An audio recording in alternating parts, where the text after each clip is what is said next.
human thinking and AI thinking is from a human side, as far as core processes are concerned, we have understanding and reasoning. AI is pattern recognition. Humans, as far as speed, we're a little bit slower, a little bit more deliberate.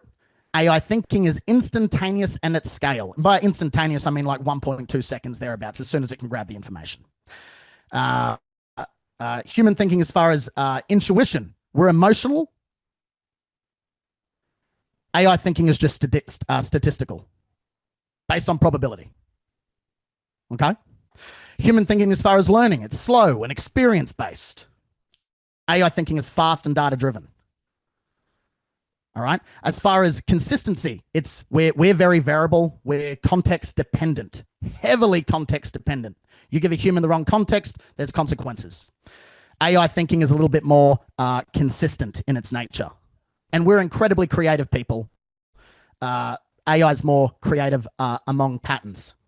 Now, I do want to come up to this part here where it says core processes, understanding and reasoning, and pattern recognition and prediction.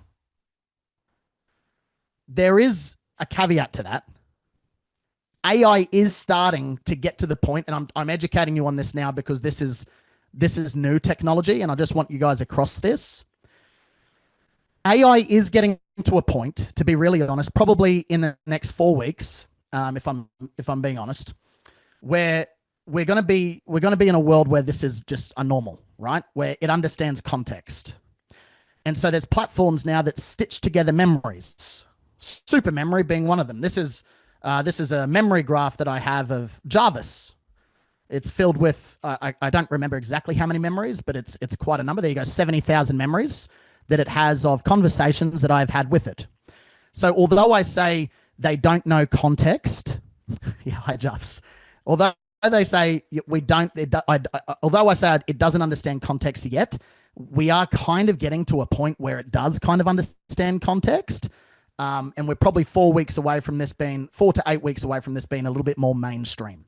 All right. But that's kind of what it looks like. It can connect thoughts and understand that this task that it did wrong made Jaden angry. And it correlates these two via a chain of thought, right? Through an emotional pattern.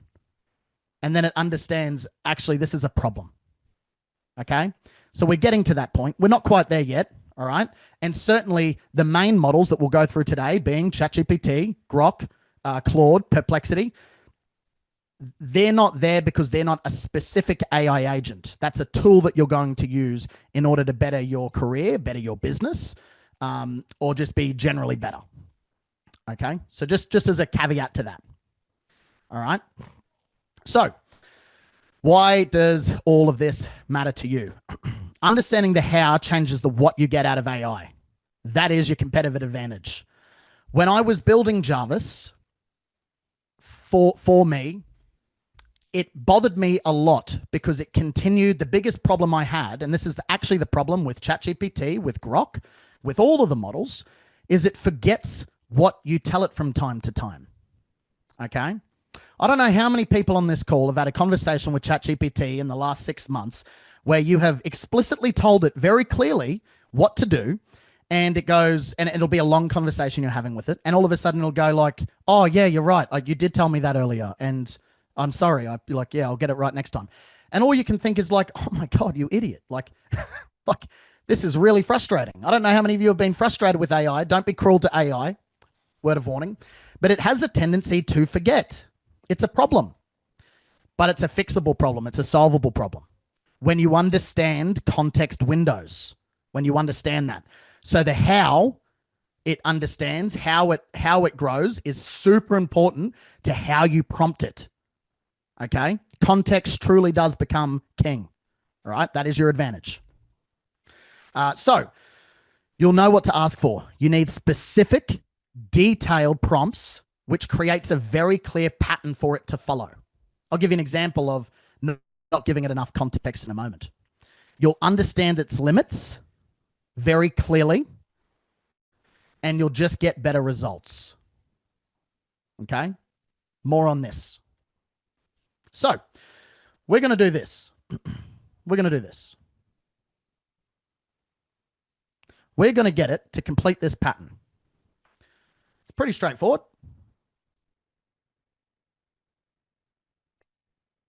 Complete this pattern: apple, orange, banana. Perhaps, okay, pear. Great. Pretty straightforward. Now, we're going to get it a different pattern. You guys can all see my screen? Okay, great. We're going to give it a different pattern. All right? This one. Now complete this pattern: Apple, Microsoft, Google.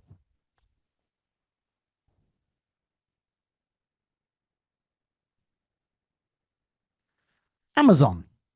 Logical, right? Now, why did it give different answers? Because the pattern implied by the words changed. Don't trust me. Trust your friendly neighborhood ChatGPT. Okay? So, apple, orange, banana. The pattern clearly points to a category: fruits. Okay? Apple, Microsoft, Google. These are major technology companies. So Amazon was the likely one. So the key idea is patterns depend on context and category recognition. I didn't prompt ChatGPT to give you this answer, by the way. To be really honest, I wasn't entirely sure what it would say, but I'm glad that it agrees with me. That's worked out well. The same word apple can belong to different patterns, fruit category, blah, blah, blah. So it is working. It is working on a statistical probability, okay, through context. This just highlights the importance that context truly is king. You should take your time when you're feeding it instruction and make sure it understands, or you're going to get different answers. That's why people who disagree on topics that are halfway across the world, those of you that'll say, as an example, Ronaldo versus Messi, for those football fans out there. Ronaldo versus Messi is a disputed claim in the world of football, i.e. soccer, for the Australians. And if you are over in America and you say Ronaldo's better, and I'm in Australia and I say Messi's better, and we're both talking to our ChatGPT, I guarantee you my ChatGPT is going to say Messi's better, and yours is going to say Ronaldo's better because of the context that we give it. Okay? There is favoritism involved of how you speak to it. So, very, very important you understand that. I like to think of it like this. Think of AI as like an over-eager intern, all right? Over-eager intern who is terrified of saying, I don't know. I don't know. All right? If it doesn't have the answer, they're going to confidently just invent one to make you happy. It's not necessarily lying. It's just completing a pattern. Okay? So, I'll give you an example of prediction versus reality. All right? And this kind of falls in line with what I'm saying here. It's not necessarily lying. It's completing a pattern based on what it knows. And it's still going to give us, in this example, it's going to give us a very confident answer in two different models based on the same prompt. So, what are the three top trending tools on Product Hunt? The three trending AI tools on Product Hunt. I'm just going to pause here real quick, just so you know. Product Hunt is a phenomenal piece of, it's a phenomenal website that you should just go to. And every now and then, it'll just rank the top, AI tools. And it's always good to go and investigate those tools. You should stay on top of this. All right. So we can now see what the top three products are. That's the data. There it is for everyone to see. It's called Product Hunt, producthunt.com. Right. And so we're going to say, what are the three top trending AI tools on Product Hunt today? All right. And we'll make it fair. We'll start a new chat. We're going to ask ChatGPT, and we're also going to ask Perplexity. Okay? ChatGPT is a large language model, an LLM. Perplexity is a large language model, an LLM. Just different products that do basically the same things. One's just programmed to be a little bit more deeper and concise in its answers. So let's give this to this one, and let's give this to this one. I think I missed the W in that.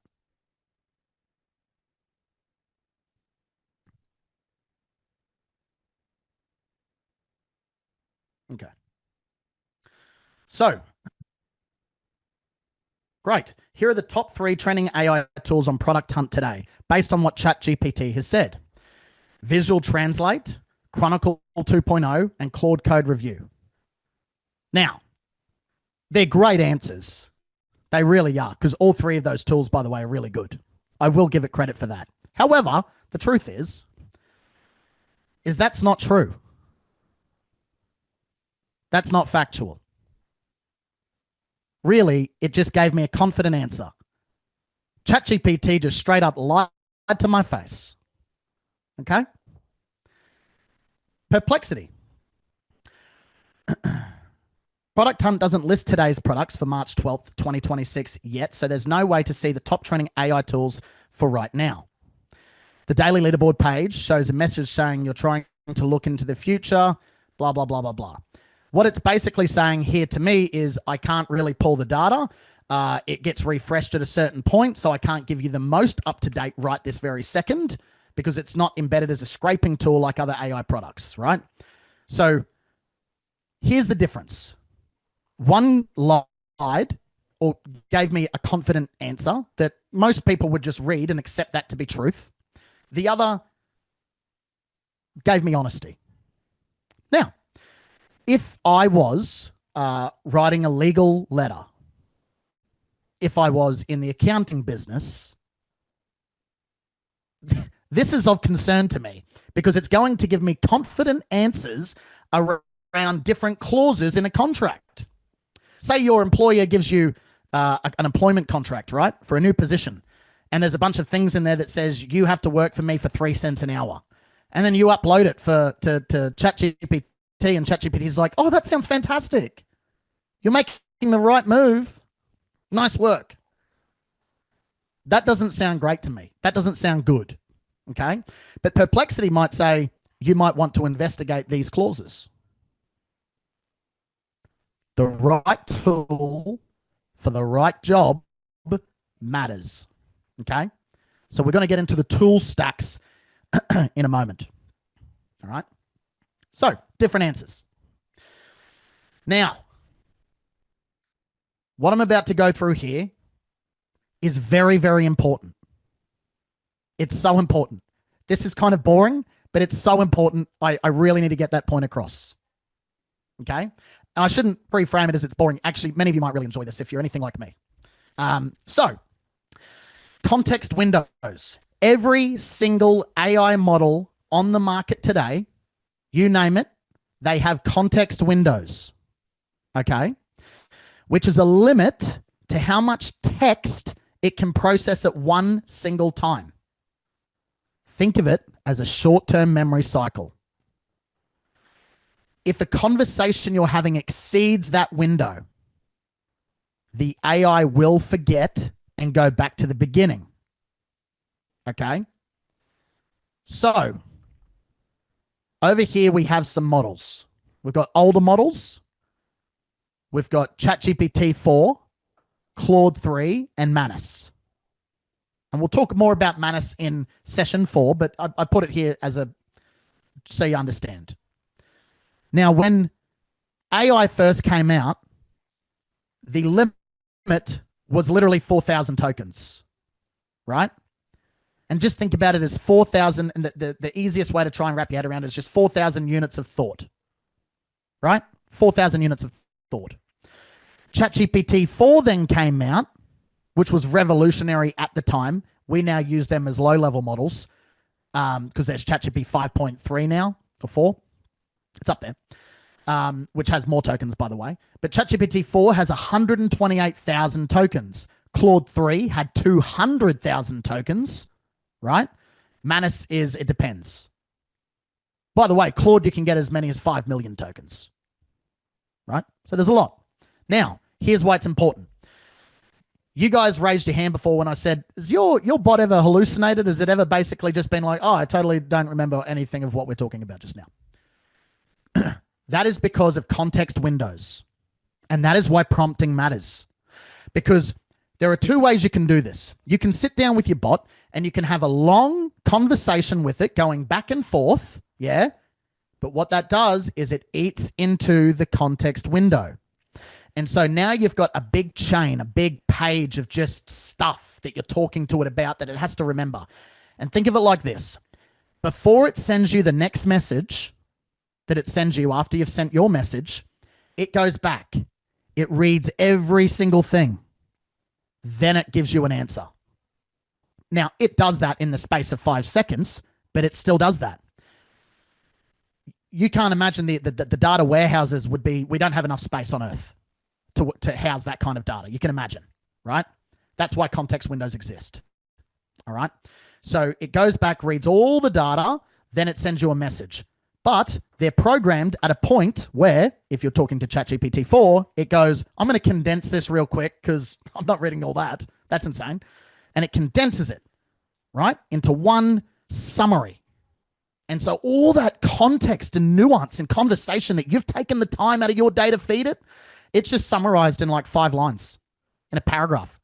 Hey, you and D were talking about this, and there were some points in there about this, and that. What about the nuance? What about the context? That's why I'm here. Okay? So that's context windows. Now, how do you avoid that? You have to prompt it right. That's why prompting is so powerful. If you get that part wrong, you're chewing into context windows. You've got a limited space of time before it goes, uh-oh, forgot. Okay? Now, this is a problem now in today's world of AI, no matter the model you use. Jarvis, as an example, was bound by 5 million tokens. But then I increased its memory and it's kind of uncapped at this point. But that's a different kettle of fish. In these tools we go through today, ChatGPT, Claude, Grok, Perplexity, all of them have caps. So you've got to use it to your advantage. Okay? Really, really, really important. And by the way, you could test this yourself. Go get yourself a massive contract, like a 50, 60, 70 page document. Go download an ebook and upload it. And you'll find that when you ask it these questions, like what is the main argument in the first section, or what is this first chapter about versus what's the middle versus, it'll kind of just be, it won't know how to give you an honest response. It's measurable. You can test this. Okay. So out of curiosity, we have experienced hallucinations with AI. Everyone knows what I'm talking about, right? Mm-hmm. Yeah. Yep. Yeah, we get it. But it's avoidable. 100% avoidable. So I now want to talk to you about the stack of tools that you should have at your arsenal. Okay? Just think of them as tools in your belt. Tools in your belt that can do different things for different reasons. And we've already given you an example around why not every model can be trusted 100%. Okay? Many people trust ChatGPT more than the internet, but they trust it more because of convenience, not because it's giving you reliable data.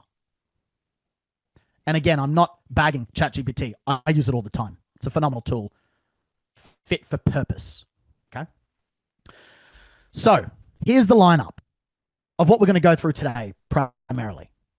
And I understand there's going to be Gemini users.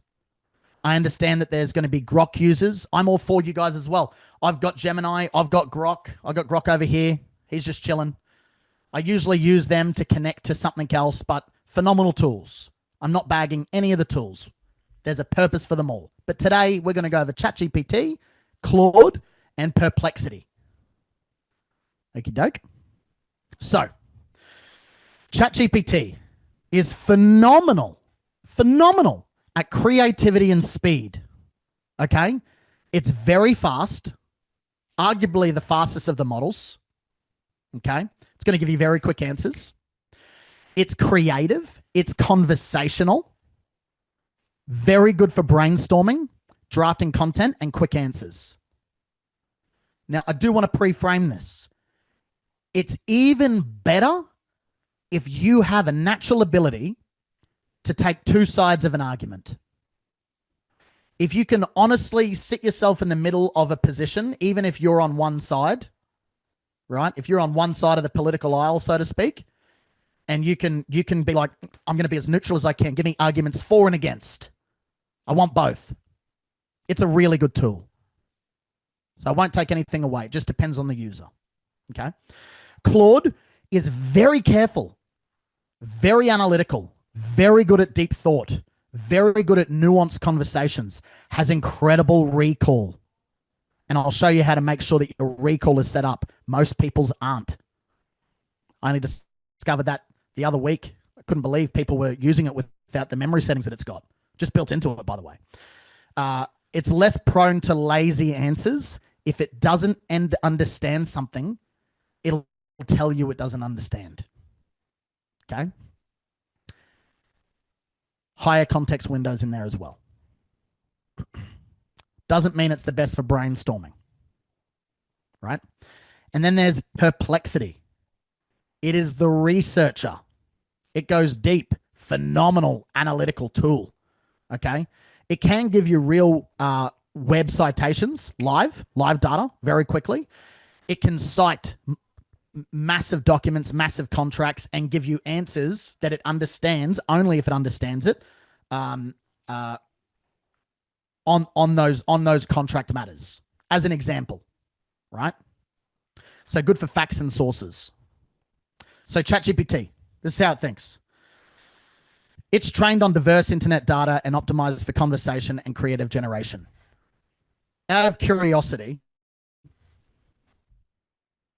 does anybody know what ChatGPT was primarily trained on? Not is now, but what it was primarily trained on. What it scraped the most to get its answers.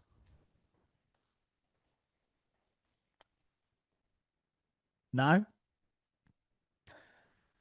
Reddit. It was Reddit. Now, it primarily scraped most of its sources from Reddit. It doesn't anymore as much. Second to that was Wikipedia. Now, if we were having a debate about something, and I know many people out there have used ChatGPT in this way. I see yous out there, all right? Where you'll disagree with someone and you'll go, well, we'll ChatGPT it. Let's ask ChatGPT. And then you'll pull out your phone and you'll feed it the information. It'll go, nah, ChatGPT said this.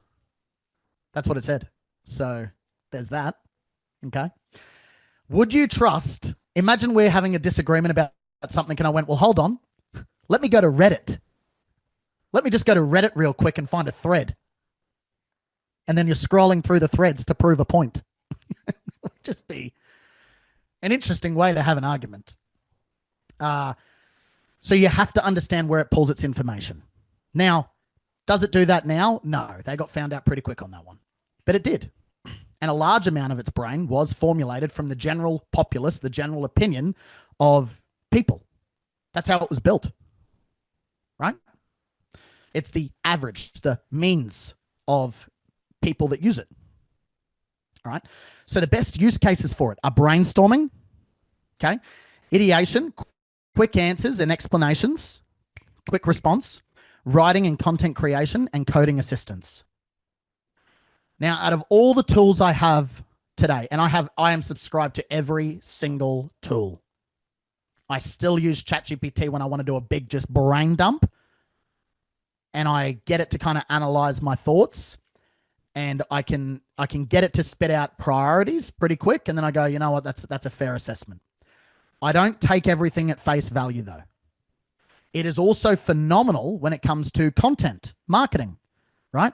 Getting ideas for emails that go out, SMSs that go out, ad sets that you're going to build. Great for that. Okay. But it can hallucinate facts very confidently. Yes, Jaden, of course, the sky is green. It's not. It's not green. It's blue. Yes, Jaden, you're right. It is blue. I apologize. I don't know why I said that. There's a lot of that happens inside of ChatGPT, right? Okay. Knowledge cutoff date. It is not in real time right now, right this very moment. and it has a shorter window context than that of Claude at the moment. But that problem is going to be sorted out very quickly. I can tell you now. Okay. So what we can do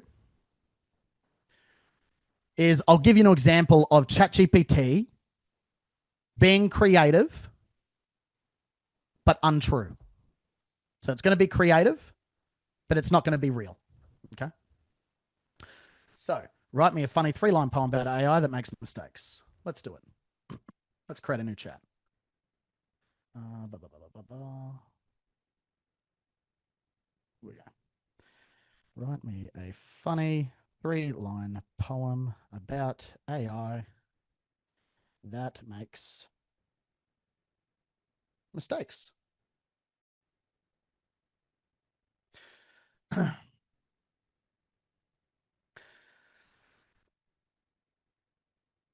I asked my AI for wisdom, a quote to guide my day. It confidently told me 2 + 2 = banana in a very professional way.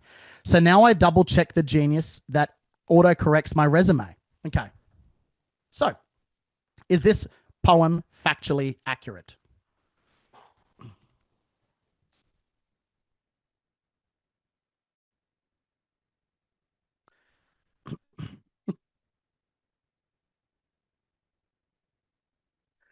Very interesting, right? It is factually accurate.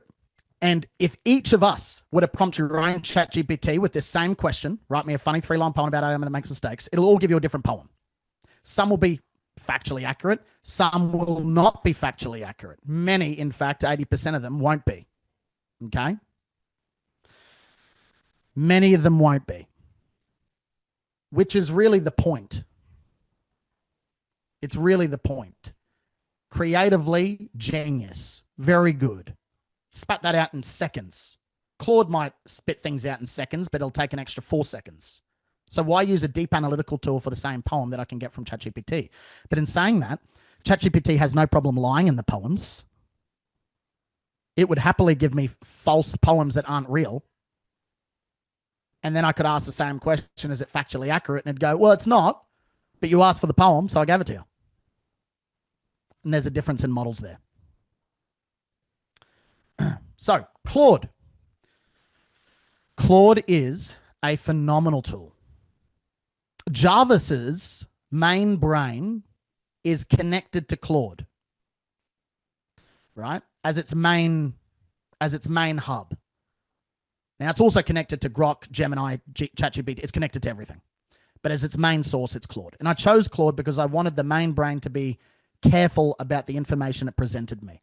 I want it to analyze these other LLMs, these other LLMs, large language models being Grok, ChatGPT, so on. And so the use cases for Claude is analytical research when you want deep research, long document reviews, nuanced writing that requires accuracy, and detailed explanations. I'm not interested in you spitting me back an answer in 3 seconds. I'm interested where it takes 60 seconds to 3 minutes at times to review what I'm asking it. My trust levels go up. Then it gives me the information and I can see it's like based on, and it'll cite a little bit like Perplexity, not to the extent of Perplexity, but it'll cite information because of this, because of this, because of this. This is my answer. It'll justify its answer, much like we would as humans to each other. And I trust that more than you just confidently giving me a yes or no. Also has a much larger context window, way bigger at the moment. The AI race, they'll all catch up with each other very shortly, probably in the next 4 weeks. So I was going to do this, but I'm going to get you guys as part of your homework to do this. You can, oh, you know what? We will. Let's just escape here. Let's do this. We'll do it now.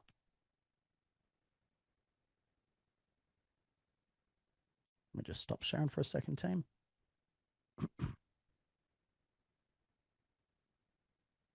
One moment, team.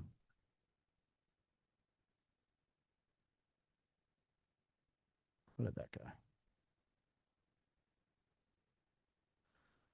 1 second, team.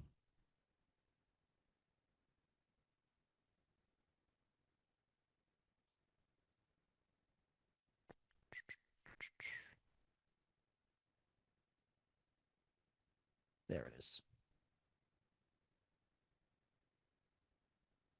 Apologies, team. Couple of technical difficulties there on the ultra wide. Appreciate you bearing with me. Okay, so I'm going to go ahead and I'm going to take this prompt.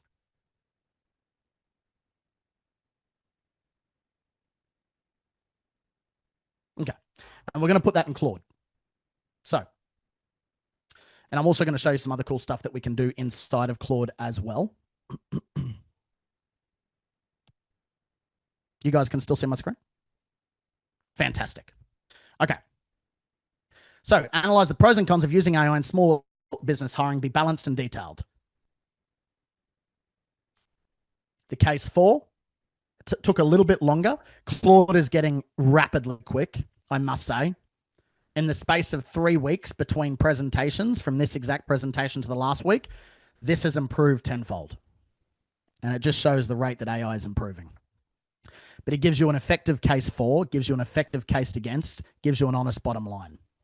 Okay? Now, I prefer the responses that I get from Claude, not because I favor the response, because the answers are better. Okay? It's more analytical driven. It's not giving me the fluff. I don't need the fluff. I need the fluff with creative stuff, not with analytical stuff. Okay? Super, super important. Now, you can try this with different models. There are free tiers with every model, and you should be a part and subscribe to every free tier. There's no excuse why you couldn't, right? Ultimately, you could go to your bosses if you're employed and ask for them to subscribe so that you can have a subscription to better the business. If you're self-employed, ultimately, you'll find the tool that works best for you, go in on that, and still use the other tiers, the other platforms for free, until such a time that it makes sense to purchase. So Perplexity. Perplexity is just it's a phenomenal tool. If you're in accounting, if you're in the legal space, and they're the examples that I can give because they're examples I understand well. Anything that's like current, up-to-date information. So as an example, like the product hunt example we went through earlier, it's either going to give you a very flat, like, I just don't know, or it's going to cite real laws that could have been changed, legislation that is changed inside a government that might affect your industry. Okay? It'll give you all that. It'll fact check it. It'll research it. And if it presents it, 99% of the time, it's accurate. Now, I think it was Ronald Reagan that said this. I think he stole it from the Russians, but nevertheless, Ronald Reagan said this: trust, but verify. You should still do this with every single tool on the market. You should trust it, but you should verify. Okay? I trust it to 99% accuracy for Perplexity, for this type of stuff. Now, would I go to Perplexity and say, hey, I've got this really, really cool Facebook ad that I want to run. I'm really excited by the whole thing. This is like my brain dump of... No, absolutely not. It's not that kind of tool. So way less creative, way slower because it's scraping data from the internet. And it misses nuance in favor of facts. So it has its place. And that's a great tool. Okay. So we did this earlier. This kind of gives you an idea. So I like to think of it as like this. I do a little bit of a legal letter stress test. And I go back to the legal side because there's a company in Australia, actually globally, called Deloitte's. Some of you guys might have heard of Deloitte's. It's think of it as an all-in-one firm. It's an accounting firm. It's a legal firm. It's a consulting firm. They're a very, very big agency, right? What Deloitte's did when AI was hitting the market, this is months and months ago, is they decided, hey, look, we just got this government contract. I can't remember what it was for. I think it was it was many and many a million of dollars. Okay, and they got a contract from government, and they said, we're going to have to do a deep dive and an audit into whatever it was the government did. So what the analysis did, or the guys behind the desk decided they're just going to put the whole thing behind AI and have AI churn it out. Now, they trusted it. They did not verify it. And then they sent it out. And they thought, man, that was easy. we just made a lot of money doing that. That's cool. Right? And then the government found out, and then found an enormous amount of errors in it all, because it had hallucinated, because it had passed the context windows of what it could possibly understand, especially at that time with AI development. And then they had to do a massive refund. And they paid fines. So I use legal letter stressed as this example. If you were to give a task, write a formal legal demand letter for a contract breach, ChatGPT will do it, but it'll be a people pleaser. Okay? It's going to write it nicely worded, all this kind of stuff, and there's not going to be a lot of truth to the laws that it's citing. It might not even cite laws. It'll just say stuff. Okay? Now, those that work in customer service, I don't know how many people here work in customer service. Great. You guys might work from a ticketing system. Emails might come in, and you might see like an email that comes in, and you'll see big, long emails from people arguing their point with you that they're not writing, and it's just ChatGPT, and you're like, oh my God, it's another 4-page email from ChatGPT I get to read, and all of it's wrong. You're like, that's not even a thing. This isn't even a thing. Okay? That happens all the time. So as far as a legal standpoint, I'd rule ChatGPT out. That's my opinion. It's subjective, but the data shows that I would rule it out. Perplexity. Phenomenal for this. The best for this, bar none. Because it's going to scan real legal databases. It's going to cite things that have happened in court, right? On that same issue. It's going to cite that in the document that it gives you back in order to send out for yourself. It's all factual based. And it's only going to give you the answer if it knows it. Trust but verify, but best case. Claude, still phenomenal tool, but if I had to pick of the three, it would be Perplexity. Claude's going to do the same thing. It's going to analyze it. It's going to give you all of that. But it's less based in just black and white, this is a fact, and more based on trying to protect you. Right? And those are the nuanced difference between the models. Okay? So, I want to talk about this because this happens in nearly any software in the history of software. Right? The first mover trap. I have a real problem with my Netflix account. My partner, Caroline, she's presenting right now a wellness certification out in the lounge room. She's doing a great job. I'm sorry if you can hear her through this mic. But my partner, Caroline, is like one of my favorite. She is my favorite person. And we will sit there at nighttime and we'll watch TV. Now, there is a rule. We don't have many rules, but there is a rule. And that is you can't touch my Netflix because the algorithm that Netflix has built is for me. It's my Netflix. It is my Netflix account. And if you start watching like girly shows that I'm not into, it's going to start suggesting girly shows. And I don't want that to be the case. I put years of time into this. Okay. It's perfect for me now. In the same way that if I took your Instagram account for a week and I just had your phone and I was flicking through it and your phone became my phone, by the end of the week, you know what would be on your feed? Just AI videos. That's all you're going to see. And it's probably going to annoy you because you spent a long time building up your algorithm to be just right for you. Okay? That's the same thing with ChatGPT. ChatGPT was the first thing to hit the market. It was the biggest thing when it came out. Everyone was like, oh, wow, this is amazing. I was one of them. Because it was the first thing to hit the market, everyone is still in ChatGPT. I speak to hundreds and hundreds of people about this, and I'm like, using AI. Yeah, ChatGPT. I'm in ChatGPT.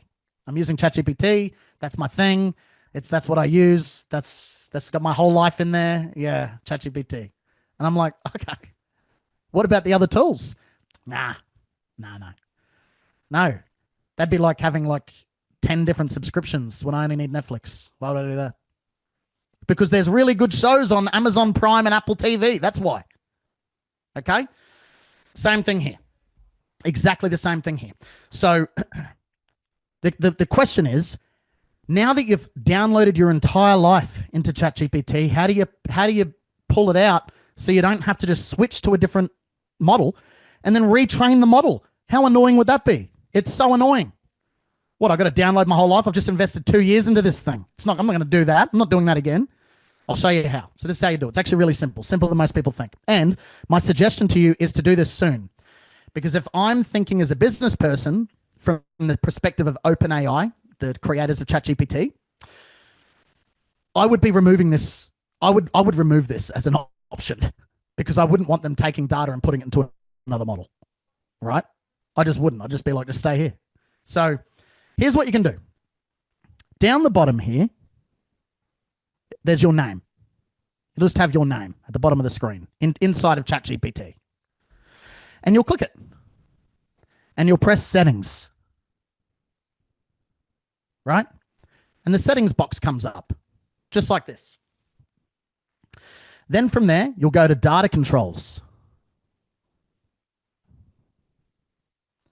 And then down the bottom, way down here, there's a button that says export data. And all you have to do is press it. And then you'll go through the security thing. Hey, we've just sent you an email. You'll take the code. You'll put that code in the box. And then it'll send you the data via email. Okay? Now you have every conversation you've ever had with ChatGPT in a file. Great. Fantastic. What are you going to do with that information? You're going to take it to another platform so that you don't have to retrain it on everything about you and all the things you've spoken about to ChatGPT for the last several years. So you could go to Claude, right? Let me just bring this up. Move that here. Can I move? Oh, there we go. I can move this. Move that over there. So then you will press in the bottom left, same thing as ChatGPT. There's your name, a little initial.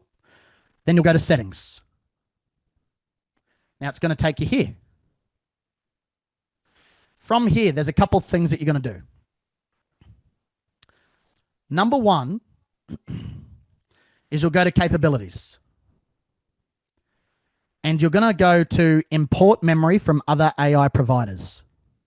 And you'll start the import. The second thing you're going to do while you're just chilling in here is this will be switched off for you, I imagine, unless you've already done this. But there's a memory section that says search and reference chats. Allow Claude to search for relevant details in past chats. How good. Now it can start connecting the dots. This will also be switched off. This one says generate memory from chat history. Allow Claude to remember relevant context from your chats. Context is king. This setting controls memory for both chats and projects. How good. Turn it on. Right? Now it can start pulling data across everything that you've uploaded from ChatGPT or other models, by the way, and you can put that here. Now, if you're already a Claude person, it's been a hot minute. Let me just find, I think it's account actually. Nope. Privacy? Privacy. Export. Yes. Privacy. If you're already a Claude person and you want to experiment with ChatGPT, no problem. It's just the opposite. You go to export data and it'll export the data out of Claude and you can import it to ChatGPT, right? Most models will have this. You just have to look in your settings, okay? But while you're in settings, have a look around at the capabilities. What else can I do to enhance this for me? And this is a great option, okay? So there is that. Fantastic. You don't have to get slide down into the first mover trap. Just because ChatGPT was first to market doesn't mean that the other models don't matter. They do. All right, survive in this new AI landscape. Okay.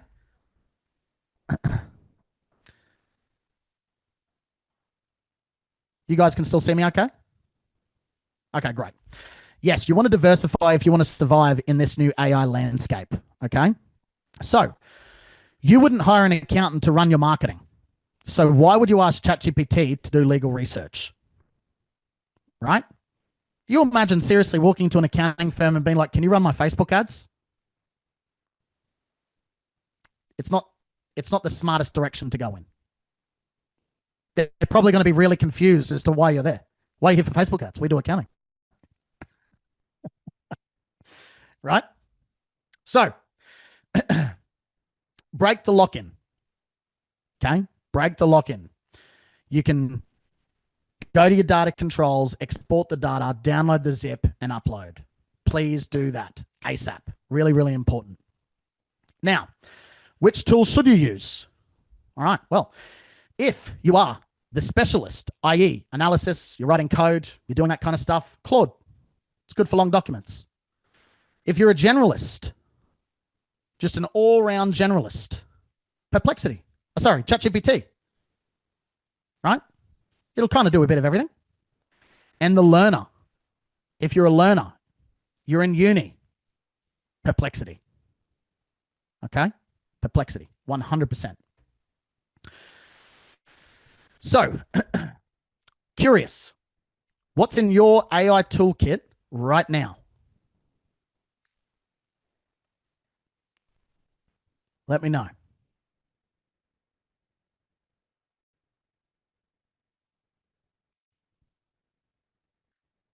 Wow. Some just ChatGPT, some Grok. Holy moly. Some just Claude, some all three. Now all three. I respect that. Nova. Chatty, Chat, Copilot, Gemini. You're a multi-user, Perplexity. Wow. You're across all of them. GPT, Grok, great. Now, Grok is a great use case as well, by the way. We're not going into Grok specifically today, but Grok is another phenomenal tool that's kind of got a little bit of, it's a good generalist. I rank Grok above GPT as a generalist in terms of deep learning, and it's like a mix of all three. But fantastic. I love that you guys are even using it. Brilliant. So, prompting. We're not going to go over voice today. That'll be session 4. We absolutely will go into voice. Super important. And I'll give you a tool for that. So, we're going to go over the 6-point prompt checklist to make you guys the world's best prompters. I'm going to give you 3 examples of basically what not to do, or 2 examples of what not to do, 1 example of what to do. And we're not going to do the voice AI section. We are absolutely going to do that on session 4. Okay. So, let's do a little testy test.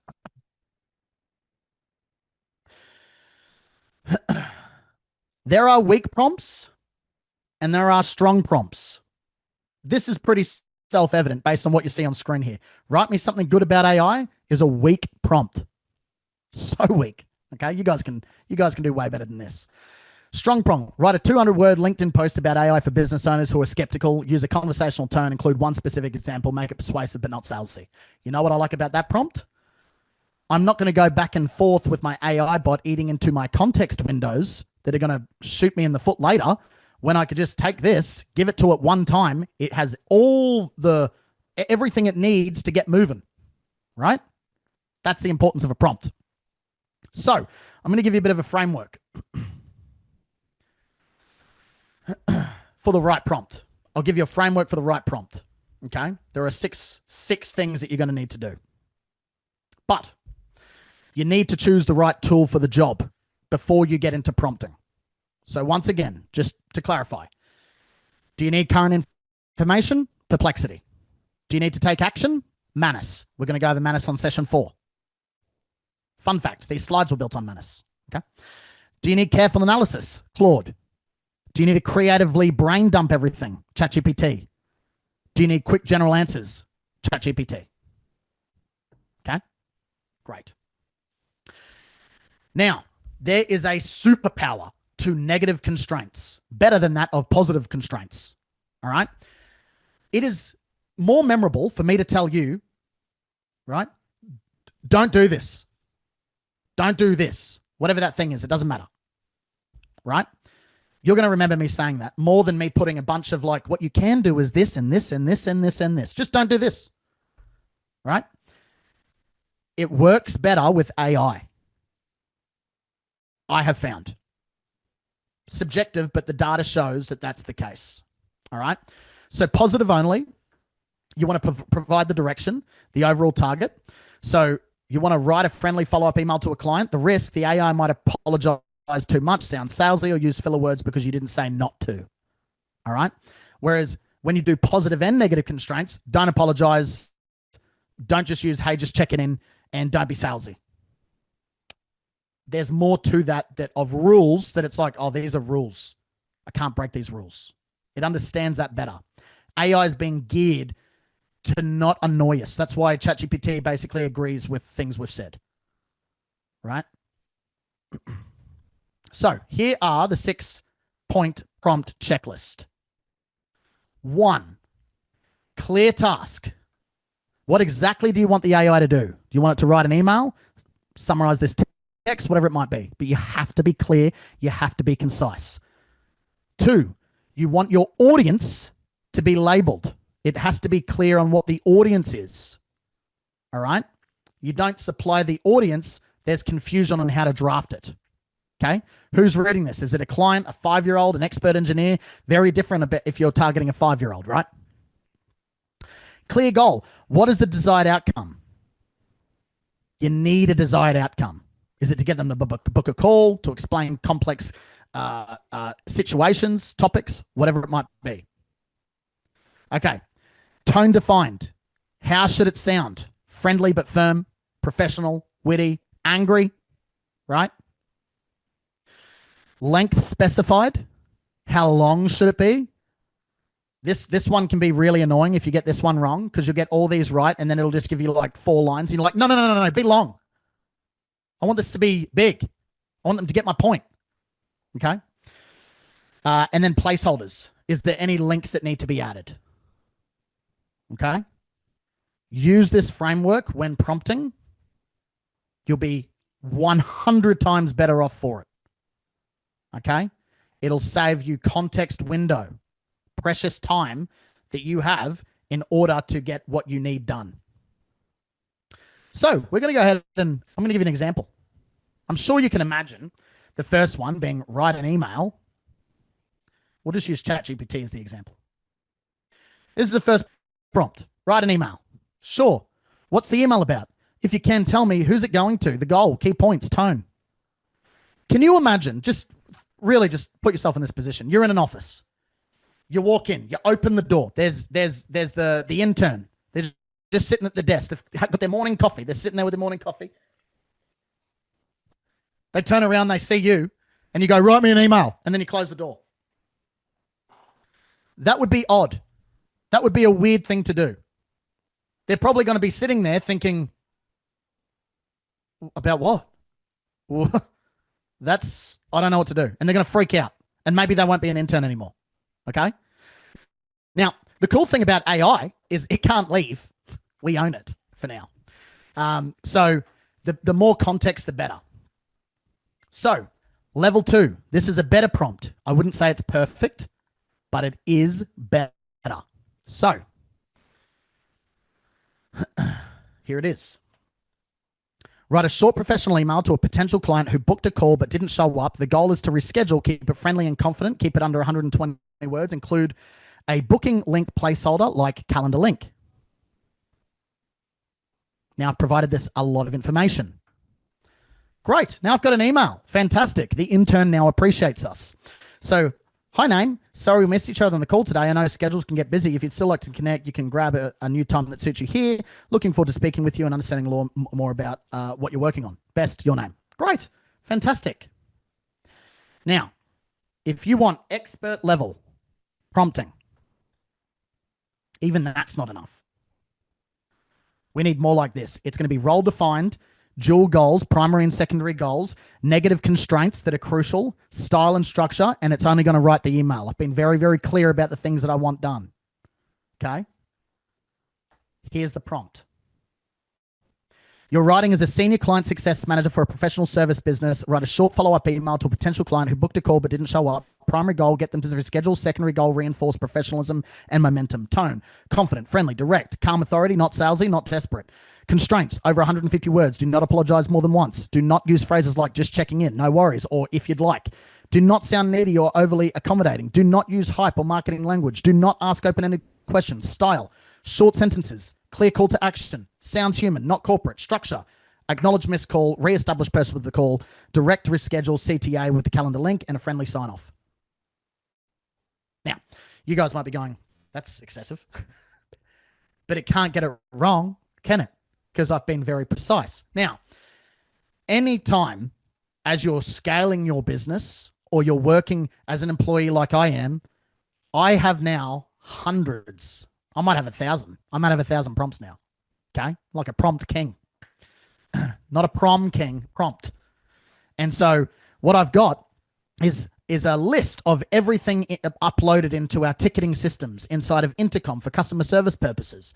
And the AI is now trained to understand to go to that prompt based on this use case. And so that's how this can be deployed at scale, right? But you still have to factor in context windows. This is still the best prompt I've given it thus far. It's going to save me a lot of time, and it's going to spit out perfection. Great. Best email so far. Hi. I noticed you weren't able to make the call we had scheduled. The meeting was set aside to review your situation, understand what you're working toward, and determine whether our approach is the right fit to help you move forward. These conversations are designed to be practical and focused so we can quickly establish next steps and maintain momentum. I appreciate that schedules shift and priorities change. To keep things moving, please choose a new time here. This link shows my current availability and will confirm the meeting instantly once booked. It ensures we can reconnect without unnecessary back and forth and continue the discussion we plan to have. I look forward to speaking with you and picking up where we intended to start. That doesn't sound like AI wrote that. To the people that are in customer service, you know what I'm talking about, because like I said earlier, those emails come through and you're like, ChatGPT wrote that. Genuinely, I wouldn't know ChatGPT wrote that. I would genuinely think a human wrote that because I've been precise in my prompt. Also, I haven't messed around with context windows, so I could have a conversation around this for some time and it's not going to go over the limit and forget everything. Okay? So really, really important. Okay. So the difference is always going to be prompt quality. It's always prompt quality. And it doesn't matter how amazing of an agent you have. I have Jarvis, by far the most intelligent AI agent we have at Wild Success. And if I'm being honest, arguably on the Gold Coast. Okay? It would be useless to me if I didn't take the time to prompt it right. Just useless. All right? Prompting matters. You've got to use it less like Google. And I don't know if anyone's seen those memes on Google where people would just like type things out and it would be like incorrect spelling and not even make sense. Like an example's like cat's good ? And then Google spits out like some images of cats being good, right? We can't talk to AI like that. Context matters. Use it like staff. Pretend you're talking to a staff member, right? Be descriptive. So, is anyone here actually using the 6-point framework? Or are you using it like you're Googling cats being good?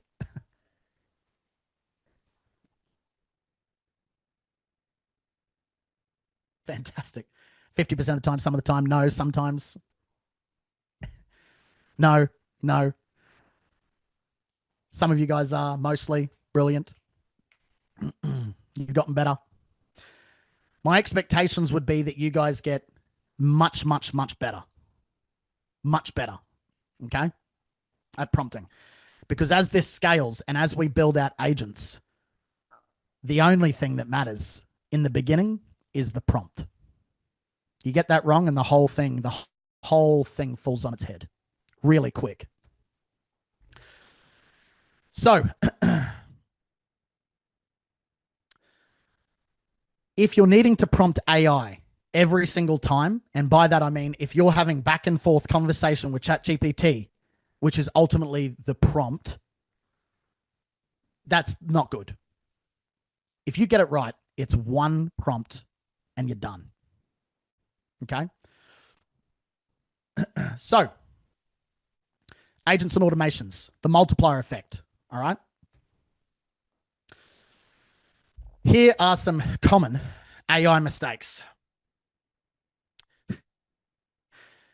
We can't just assume that AI knows, all right? It doesn't have real world experience like you guys do.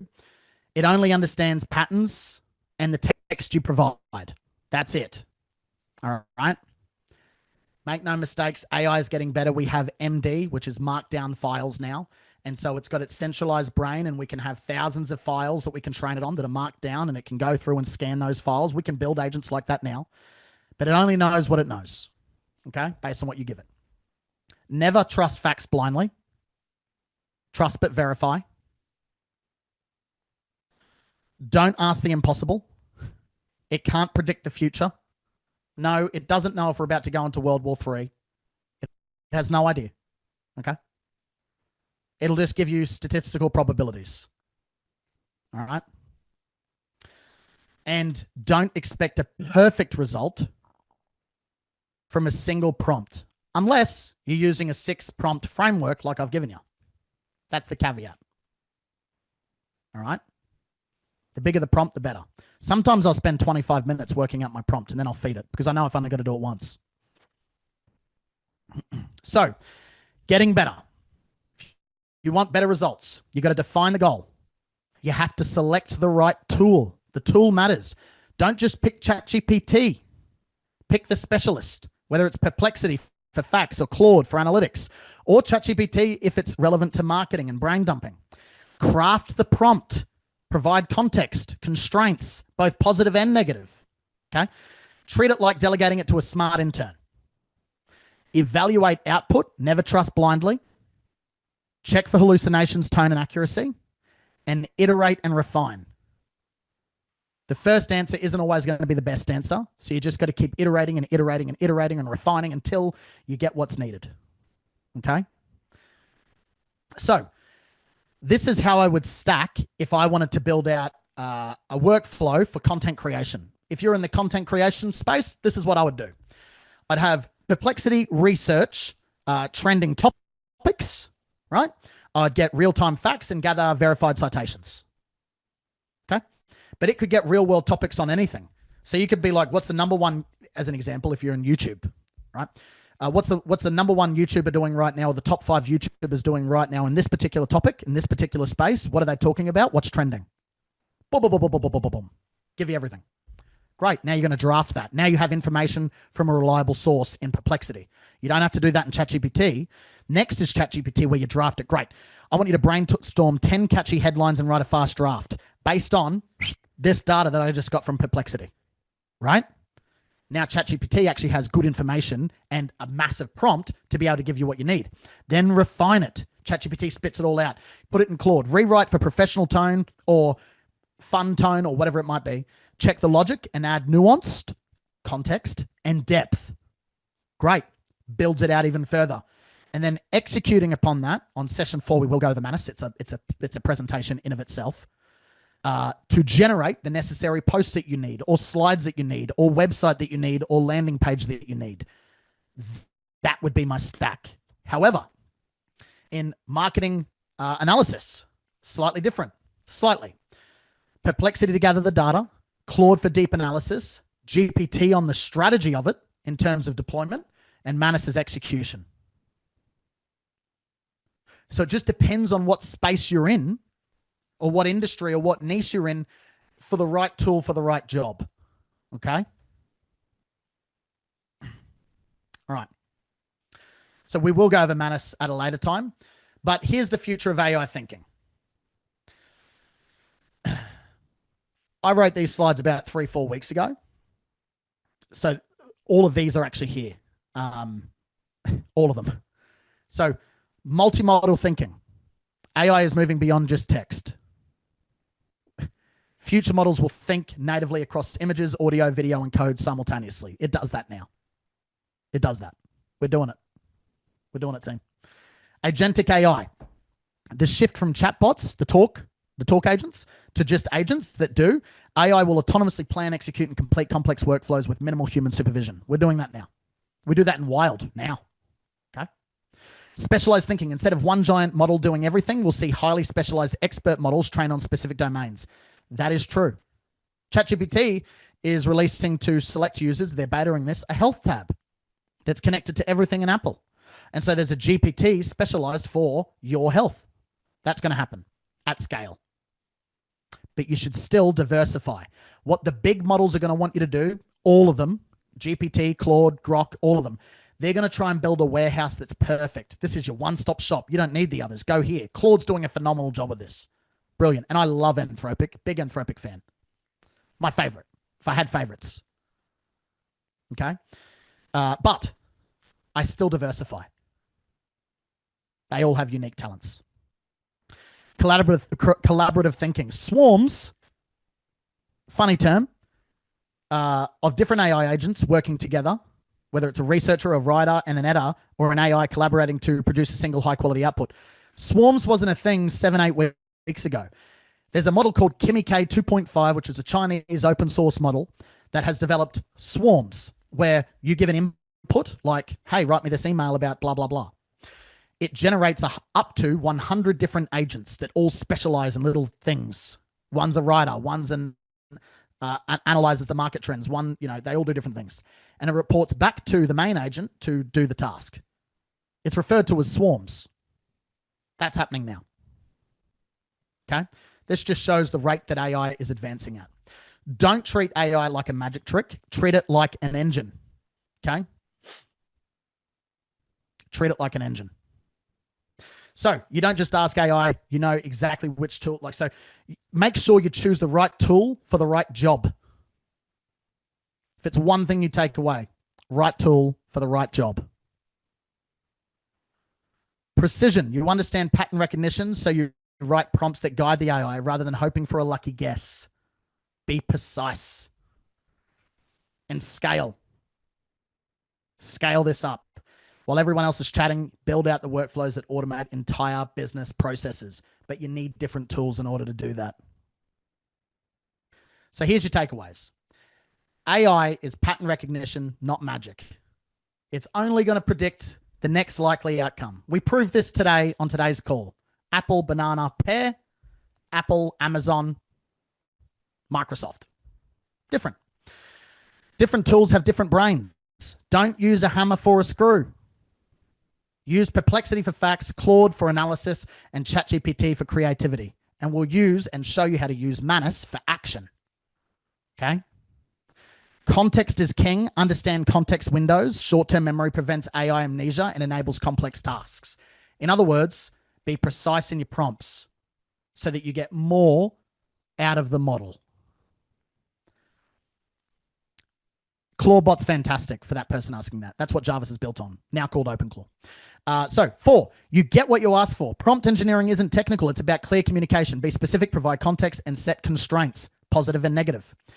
And the future is action. We are moving from chatbots to agents. It's done. We're already there. We live in it now. Okay? The real value lies in AI that can execute workflows, not just talk about them. We're at a point now where I go, Jarvis feels like Iron Man when I sit down. Feels like Iron Man when you sit down at your computer and you can talk to Jarvis, by the way. Jarvis, go build me the workflows for this week's launch. And I get a voice prompt back, yes, Jaden, I'm on that now. Your productivity is going to go through the roof because it becomes very exciting to work. So your mission this week. I want a comparison test. All right? And I want examples of this in the chat. Take one complex question, and I want real examples. Obviously, I was providing pretend ones today. The comparison test. So take one complex question and ask it to ChatGPT, Claude, and Perplexity, and I want the difference in tone, accuracy, and depth. Okay? I want you in the chats to tell me what those differences were, the key differences you found.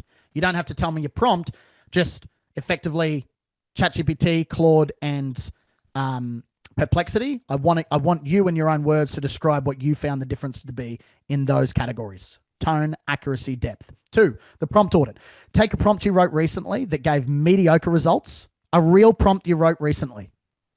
Don't look for one that's like, what's the weather? Like, give me a real prompt, okay? Rewrite it using the 6-part framework. You'll have this slide deck in the resources. Context, goal, format, and run it again. And I want to know what that prompt was, the original, and then I want to know what it came out to be after the 6-point framework. Okay? Then the tool switch. Identify one task where you're using the wrong tool, like using ChatGPT for fact checking, which we've established it lies, okay? And switch to the specialist tool for that job. Okay? I'll expect findings by session 3. I'll expect post about those 3 things in the chat between now and Monday afternoon. Let's go Monday midday next week. Okay? For you Americans, that's Sunday. It'll be Sunday for you guys. Okay. Great. Okay. So, team, what I want you to try is sign up to those free models. Nothing wrong with signing up to free models. You've got nothing to lose. I want you to take the data that I've given you guys in terms of exporting your data out and importing it to another software to save you guys some time. Fiddle around inside of Claude to make sure the memory is updated. Okay. Between now and Tuesday next week, those 3 things have got to be done. All right. If you're lost, remember there'll be a replay so you can fast forward all the way to this point and you can watch this point again. Hello to those people. Okay. Team, next week, Kim is back online. He's back from his honeymoon, so I'm sure he'll be glowing, maybe red in the face. Who knows? And we'll give him a warm welcome. And then Thursday next week, I'll be back online with you. And we're going to be going over some incredible things inside of Manus. I'll be choosing one of you guys to build out a custom website. Okay?